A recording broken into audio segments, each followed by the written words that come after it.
and takes you for a spin. Oh la la la, c'est magnifique.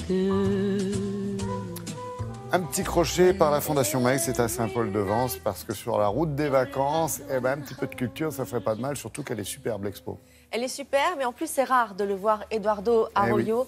L'espagnol qui a fui le franquisme, la guerre d'Espagne. Il est né en 1937 à Madrid. Il avait milité contre. Il avait aussi milité contre l'art abstrait. C'est un peintre figuratif. On appelle ça, ce mouvement qui est né dans les années 60, la figuration narrative. C'est-à-dire que c'est en opposition totale avec les peintres abstraits qui venaient, par exemple, il y en avait beaucoup en France, mais aussi les Jackson Pollock, les Jackson Pollock, les William de Kooning, les Américains, tout ça, et aussi au pop art. Même si parfois la figuration narrative, on peut la confondre avec le pop art parce qu'il détourne aussi des images populaires, de la publicité, des choses comme ça. Donc on peut confondre. Ouais.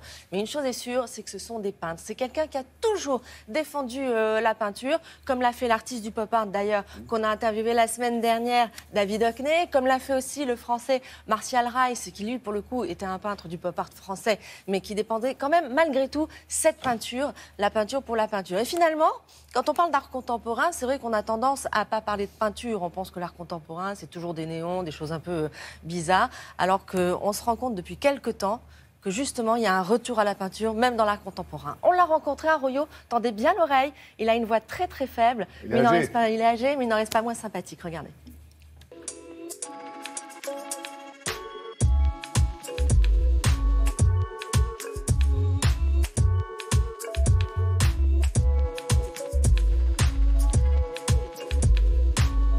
En France, dans les années 50, la tendance est à la peinture abstraite. Une manière pour les artistes de rompre avec la réalité en inventant des formes nouvelles, diverses et variées. Eduardo Arroyo n'adhère pas à ce style. Pour lui, la peinture doit rester figurative et narrative. Son univers est riche, c'est celui d'un touche-à-tout respectueux de l'histoire de l'art et de ceux qui l'ont inspiré. Il y a 4 peintres qui m'ont intéressé beaucoup. Même s'ils n'ont rien à voir avec moi. Un c'est Derain, l'autre c'est Picabia, l'autre c'est Max Ernst et l'autre c'est De Chirico. Naturellement, ça n'a rien à voir, mais c'est ça, quelque chose qui m'a porté à être ce que je suis. Et aussi, il a eu Picasso, dans lequel je ne pense pas d'avoir puisé quoi que ce soit, mais qui m'a fait comprendre qu'est-ce que ça veut dire être un peintre.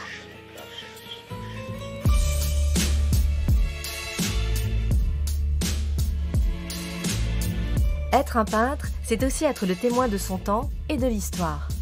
Ayant vécu longtemps en Espagne sous le régime de Franco, son œuvre a été marquée à jamais.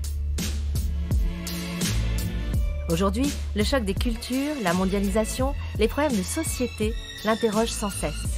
Même si son œuvre est plus complexe qu'il n'y paraît, Arroyo sait aussi travailler des sujets plus légers et s'amuse du quotidien. Je vis dans un pays qui est le paradis des mouches. Et alors, de mon enfance, il a eu toujours la palmetta pour lutter contre les mouches. Les mouches, c'est l'Espagne. Et j'ai fait une sorte de emblème, si vous voulez. C'est pas une chose très grande dans mon travail. Mais ça m'amuse. Question technique, Arroyo a essayé beaucoup de choses. Le collage, la sculpture, le pastel, mais peu à peu, il abandonne le travail de la matière au profit de la peinture à l'huile et de l'essence de térébenthine. C'est un peintre au sens noble du terme, dans la tradition des grands peintres d'histoire.